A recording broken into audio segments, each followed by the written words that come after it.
দেখো এই মুহূর্তে আমি মালদা মেডিকেল কলেজ হাসপাতালে রয়েছি এবং তোমাকে জানাবো যে 12 দিনের মাথায় আবার শুট আউট মালদায় গুলিবিদ্ধ কালিয়াচক 1 নম্বর ব্লকের নওদা যদুপুর তৃণমূল অঞ্চল সভাপতি বকুল শেখ, তিনি গুলিবিদ্ধ হয়েছেন। ঘটনায় এবার হয়ে হাসা শেখ নামে এক তৃণমূল কর্মী ঘটনাস্থলে মৃত্যু ঘটেছে এবং এই অন্যদিকে যে ঘটনায় আরও একজন তৃণমূল কর্মী ইসরাউদ্দিন শেখ, সেও কিন্তু রীতি রক্তাক্ত অবস্থায়, তাকে দুজনকেই মালদা মেডিকেল কলেজে তার চিকিৎসা চলছে।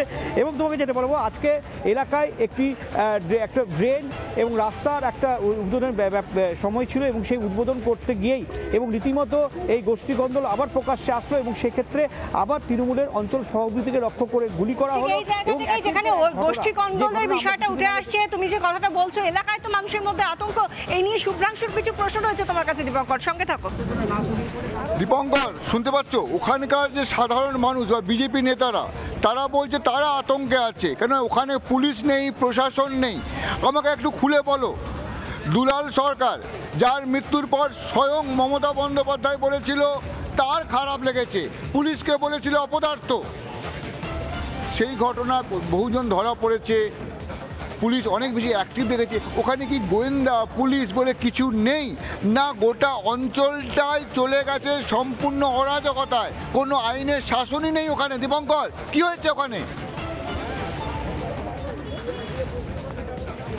একদমই তাই। তো যেটা বলবো সেটা হচ্ছে এইভাবে যে মালদার মতন একটা জায়গা যেখানে একের পর এক এইভাবে এই যে ঘটনা ঘটছে, আমরা বাবলা সরকারের খুনের ঘটনা, তার তদন্ত নেমে পুলিশ 7 জনকে গ্রেপ্তার করেছে এবং সেখান থেকে আবার এই কালিয়াচকের এইভাবে গুলির ঘটনা ঘটলো এবং স্বাভাবিকভাবে যে পুলিশের যে একটা ভূমিকা, এই ভূমিকা কিন্তু একদম নিষ্ক্রিয়তা। কেন যেভাবে এইভাবে যে আর্মস চলে আসছে, আগ্নেয়াস্ত্র সাধারণ মানুষের কাছে চলে আসছে, এইভাবে গুলির ঘটনা ঘটছে, সেই ক্ষেত্রে কিন্তু আতঙ্কের একটা পরিবেশ রয়েছে এবং এখানে কিন্তু অনেকেই আছে। একটু কথা বলবো যে আজকে কি হয়েছিল, সকালে কি হয়েছিল? কিছু না দাদা, আমরা ওখানে গেছিলাম এতে ওই কাজের উদ্বোধনে, ওনারা গেছিলাম অঞ্চল প্রেসিডেন্ট এবং আপনার বিরোধী দলের নেতা এবং উপপ্রধান, বুঝলেন, প্রধান আসতে একটু লেট করেছিলেন, উপপ্রধান এসেছিলেন, তো ওনারা গেছিলো কাজ উদ্বোধন করার জন্যে।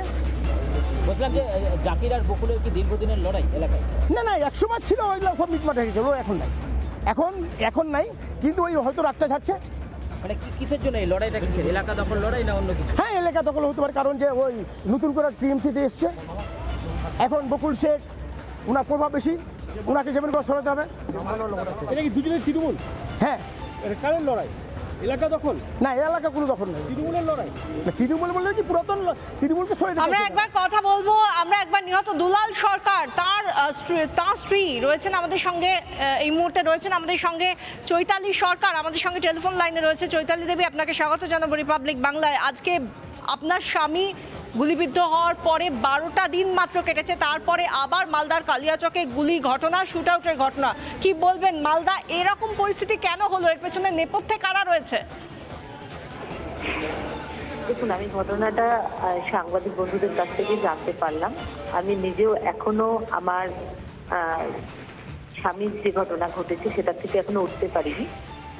তো যাই হোক, এই ঘটনাটা অত্যন্ত দুঃখজনক, যারই পরিবারের মানুষ গেছে, এবং অত্যন্ত নিন্দনীয়।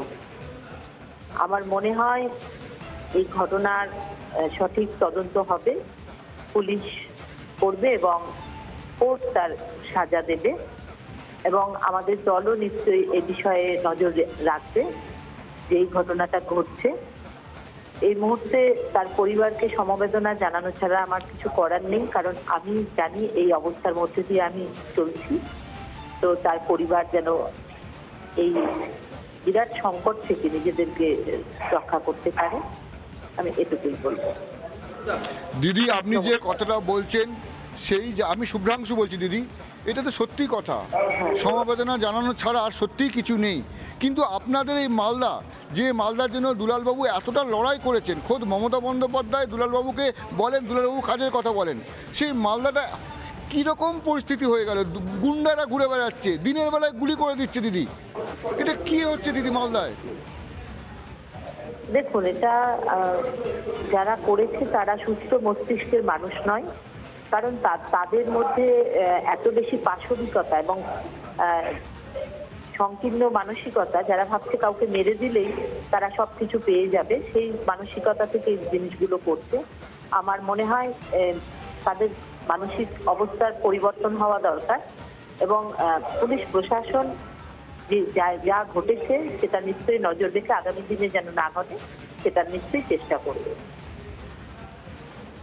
একটা প্রশ্ন আপনার কাছে করতে চাইবো, একদম সরাসরি প্রশ্নটা করছি, এখানে কি কাটমানির অঙ্ক জড়িয়ে রয়েছে বলে আপনার মনে হয়? দেখুন, এই বিষয়ে আমি একদমই কিছু বলতে পারবো না, কারণ বিষয়টি আমি আপনার কাছ থেকে জানলাম। এখন পর্যন্ত আমি নিজে ব্যক্তিগতভাবে কোনো খোঁজ নিইনি, আর মনে হয় না এরকম ব্যাপার রয়েছে। কি আছে সেটা আমার মনে হয় তদন্ত করে আগামী দিনে আপনারা পুলিশের কাছ থেকে জানতে পারবেন। ধন্যবাদ আমাদের সঙ্গে কথা বলার জন্য। চৈতালি সরকার, নিহত দুলাল সরকারের স্ত্রী ছিলেন আমাদের সঙ্গে, এবং যেটা শুভ্রাংশু বলছেন তিনি যে কাটমানির বিষয়টা তিনি আছেন কি নেই এই জায়গাটা কিন্তু সন্দেহের উদ্বেগ তার মধ্যেও রয়েছে। তিনি ভবিষ্যতে তদন্তের যে রিপোর্ট সেদিকের ওপরই ভরসা রাখছেন, সেই কথাটাও আমরা শুনলাম। কিন্তু যেখানে তৃণমূলের অঞ্চল সভাপতি থেকে বড় বড় হেভিওয়েট আঞ্চলিক নেতারা তারাই নিরাপদে নেই, সেখানে সাধারণ মানুষের নিরাপত্তা কোথায় মালদায়? না, সাধারণ মানুষের কোনো নিরাপত্তা নেই। মালদায় সাধারণ মানুষের কোনো নিরাপত্তা নেই, সেটা আমরা এর আগেও যখন কথা বলছিলাম। সাধারণ মানুষ তো যারা বিরোধী দল করে, আমরা তাদের কথাও শুনেছি, তারাও ভয় পাচ্ছেন। আমরা শুনবো এখন ওখানে গুলিবিদ্ধ তৃণমূল কর্মী কী বলছেন, এবং আমাদের ঘটনাস্থলে আমাদের ওখানে রিপোর্টার আছেন, তার সঙ্গেও কথা বলবো। আর প্রথমে শুনবো গুলিবিদ্ধ তৃণমূল কর্মী কী বলছেন। আজ উদ্বোধন করতে গিয়েছিলাম। হ্যাঁ, একজন দুষ্কৃতীরা কাজে বাধা দিচ্ছে কংগ্রেস, কিছু টিএমসির লোক সাথে নিয়ে, কিছু লোক ऐसा ওখানে জাকিরের গল্প, জাকিরের ছেলে জাকির, নাসিমুল, 5-6 জন, ওরা অনেকটা ছিল, 5-6 জনকে চিনতে পারি। কি ছিল ওদের হাতে? বন্দুক ছিল? বন্দুক ছিল, লাঠি ছিল, হাসপা ছিল, বন্দুক ছিল। আমরা মামাটি সরকারের কাজ উদ্বোধন করতে গিয়েছিলাম, ওখানে খুব জলের পরিস্থিতি ছিল, ড্রেনে খুব লোকের সমস্যা ছিল, ওখানে খুব আমরা কথা বলবো এই মুহূর্তে দীপঙ্কর রয়েছেন আমাদের সঙ্গে মালদা থেকে। এই ঘটনার পর তুমি যখন হাসপাতালে যারা রয়েছেন তাদের সঙ্গে কথা বলছিলে, তাদের মুখ থেকে একেবারে সরাসরি কাটমানির অঙ্কের কথা উঠে আসছে, এবং হাসা শেখের সঙ্গে বেশি কাটমানি জড়িত ছিল এমন অভিযোগও উঠে আসছে।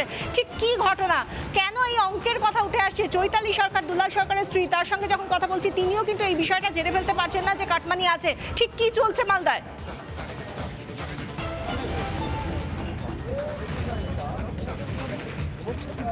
দেখো, এটা সম্পূর্ণ তৃণমূলের গোষ্ঠীদ্বন্দ্ব। কারণ হচ্ছে এলাকার উন্নয়নের তৃণমূলের যারা বর্তমান যারা তৃণমূলের দায়িত্ব রয়েছে, পঞ্চায়েতের এলাকায় দখলের যারা দায়িত্ব রয়েছে, তারা যখন এলাকাতে একটা উন্নয়নমূলক কাজের কথা ভাবছে, তখন আরেক পক্ষ যারা তৃণমূলের যারা জায়গা পায়নি, যারা একসময় তৃণমূল থেকে তাদেরকে বহিষ্কার করা হয়েছে, বা তৃণমূলের যারা একদমই জায়গা পাচ্ছে না, মান মর্যাদা পাচ্ছে না, তাদের মতন তাদের লোককে এইভাবে গুলি খেতে হচ্ছে। এবং প্রকাশ্যে প্রশ্নটা হচ্ছে, আর কত রক্ত ঝরবে? মালদা একটা যে জায়গা যেখানে কিছুদিন আগে তৃণমূল কাউন্সিলর বাবলা সরকার খুন, তার এখনো রেস কাটেনি, তার পুলিশ তদন্ত চলছে, তার মধ্যে আবার তৃণমূলের দিকে লড়াই করছে। এখানে একটা সক্রিয় তৃণমূল কর্মী রয়েছে, বলছে এলাকার দখলটা কি নিয়ে?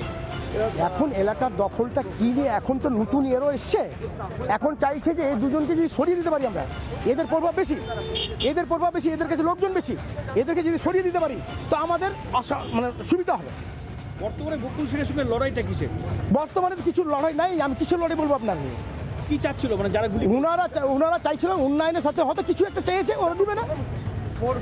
কাটমানি পয়সা করি না, এটা আমি বলবো না, আমি এটা বলবো না। দেখে শুনি নিতাম কি করে বলবো। আজকে কি হয়েছিল? আজকে ওনারা ওই রাস্তাঘাট উদ্বোধন করে আসছিলেন, আসার পরে ওই পিছন দিকে হামলা করেছে। কারা এরা? কারা? এরা জাকির করেছে, নাসিমরা করেছে, এরা নাসিমের লোকজন করেছে। জাকিরটা কি তৃণমূল করতে আগে? না, আগে করতো না, এখন করছে এই মার্চ ডেট থেকে। এই জাকিরদা, বকুলদা অঞ্চল সভাপতি টিএমসি, রাজু বিরোধী দল নেতা, প্রাক্তন প্রধান টিএমসি, এবং 2011 সাল থেকে ওই আমিও একটা প্রাক্তন প্রধান টিএমসি। এই যে তৃণমূলের মধ্যে লড়াই হচ্ছে, কি বলবেন? এটাতে কি বলবো আমরা? এটা বলবো ব্লক প্রেসিডেন্টের নেতৃত্ব হচ্ছে এটা আমাদের, কারণ যে ওরা হয়তো চাইছে যে আমরা দেখতে পাচ্ছি এখানে মানুষ যারা হাসপাতালে এই মুহূর্তে রয়েছেন, সেখান থেকে তারা ক্ষোভ উগরে দিচ্ছেন যে কেন এত এই রকম একটা অরাজক পরিস্থিতি তৈরি হবে মালদাতে, এবং যে পরিস্থিতি রয়েছে তাতে তারা নিরাপত্তাহীনতায় ভুগছেন। ধন্যবাদ দীপঙ্কর। আমরা একবার শুনিয়ে দেবো আপনাদের সবাইকে, আরও একবার ঝালিয়ে দেওয়ার জন্য, যে মালদায় শুট আউটের ঘটনার পর, গুলিবিদ্ধ হওয়ার পর দুলাল সরকার সেখানকার পরিস্থিতি নিয়ে মুখ্যমন্ত্রী মমতা বন্দ্যোপাধ্যায় তিনি কিভাবে উদ্বেগ প্রকাশ করেছিলেন, শুনুন একবার। ডিএমরা শুনতে পাচ্ছেন? মালদার ডিম আপনার ওখানে তো আজকে আমার একজন পুরো সহকর্মীকে মার্ডার হয়ে গেল এসপির অপদার্থতার জন্য। তার সিকিউরিটিও আগে তুলে নেওয়া হয়েছিল। আমি পার্সোনালি চিনতাম, আগেও সে অনেকবার অ্যাটাক করেছে, সে ইলেক্টেড জনপ্রতিনিধিও ছিল। এটা খুব দুর্ভাগ্য আমাদের। ওখানে বর্ডার আর কালিয়াচক নিয়ে যদি ব্যস্ত থাকেন তাহলে কিন্তু জেলার ডেভেলপমেন্ট হবে না। Please forget that.